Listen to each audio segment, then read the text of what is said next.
Swastiastu, Namo Buddhaya, salam kebajikan, salam moderasi beragama, salam Pancasila. Hamdan wa syukran lillah, assalatu wassalamu ala rasulillah, amma ba'du. Dewan juri yang arif dan bijaksana, hadirin yang berbahagia. Manusia merupakan makhluk individu serta makhluk sosial yang harus melakukan interaksi dan komunikasi dengan individu lainnya. Konsekuensinya ia akan dihadapkan individu serta kelompok yang berbeda dengannya. Apakah perbedaan bahasa, adat istiadat, suku bangsa, bahkan perbedaan agama dan keyakinan. Identitas agama merupakan fenomena fundamental bagi masyarakat Indonesia. Agama diyakini lebih bisa memenuhi psikologis individu serta identitas diri, harga diri, bahkan aktualisasi diri.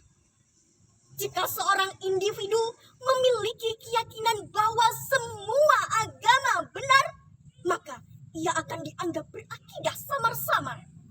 Tetapi jika seorang individu memiliki keyakinan bahwa hanya agama yang dianutnya lah yang benar, sedangkan agama yang lain salah, maka yang salah tidak boleh dibiarkan, melainkan harus diingatkan, harus dibina, bahkan dibinasakan. Apabila sikap ini yang dikembangkan, maka wajah agama yang damai serta bersahabat akan berubah menjadi monster yang paling jahat, teroris yang paling sadis, sikap radikal yang paling brutal, bahkan bentrokan-bentrokan yang dapat meruntuhkan falsafah negara Bhinneka Tunggal Ika. Jika sampai terjadi di negeri ini, akan menjadi pemicu terjadinya konflik horizontal. Na'udzubillah, summa na'udzubillahi min dzalik. Satu pertanyaan bagi para pelajar sekarang. Maukah bangsa yang besar ini, bangsa yang dibangun dengan susah payah ini, begitu saja roboh karena kita tidak menghargai keberagaman yang ada? Jawabannya tentu tidak. Lalu apa yang harus dilakukan agar identitas dan perilaku umat beragama tidak menjadi pemicu terjadinya perpecahan di tengah-tengah keberagaman bangsa kita? Apa peran kita sebagai generasi milenial dalam mempersatukan Indonesia tercinta ini? Sebagai jawabannya, izinkanlah saya, Dina Kamelia, siswi dari MA Al-Falah Batanghari, untuk menyampaikan sebuah pidato dengan tema Pancasila dan moderasi beragama dalam pandangan Gen Z. Hadirin yang berbahagia, membahas terkait moderasi, tentunya kita harus tahu dulu arti moderasi.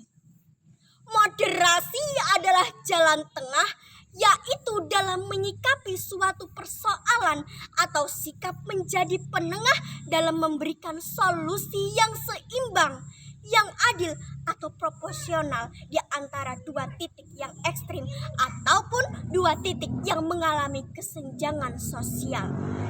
Perlu saya tekankan kepada teman-teman semua, moderasi beragama tentu beda dengan moderasi agama.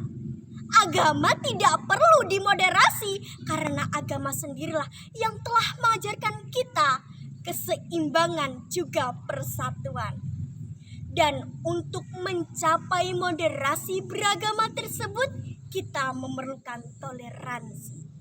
Hadirin yang berbahagia, dengan kita mengucapkan suatu ucapan kepada orang yang beragama selain kita, bukan berarti kita mengikuti agama yang dianutnya, bukan berarti kita mengikuti akidah agamanya. Dengan saya mengucapkan selamat Natal, bukan berarti saya menjadi Kristen. Dengan saya mengucapkan Om Swastiastu, bukan berarti saya menjadi Hindu. Karena Islam itu didasarkan oleh keimanan dan ketakwaan, yaitu percaya.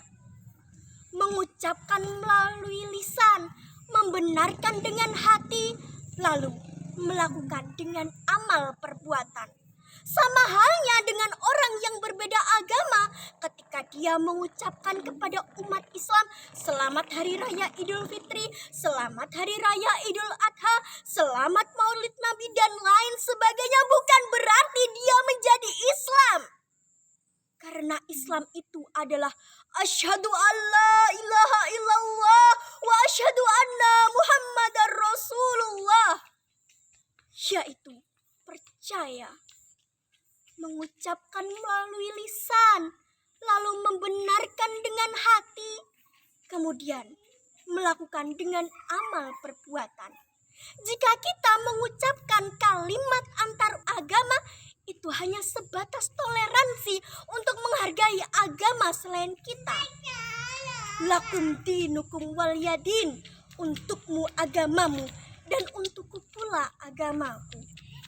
Silahkan jalankan ibadah sesuai dengan keyakinan kalian, dan saya akan menjalankan ibadah sesuai dengan keyakinan saya menurut akidah masing-masing.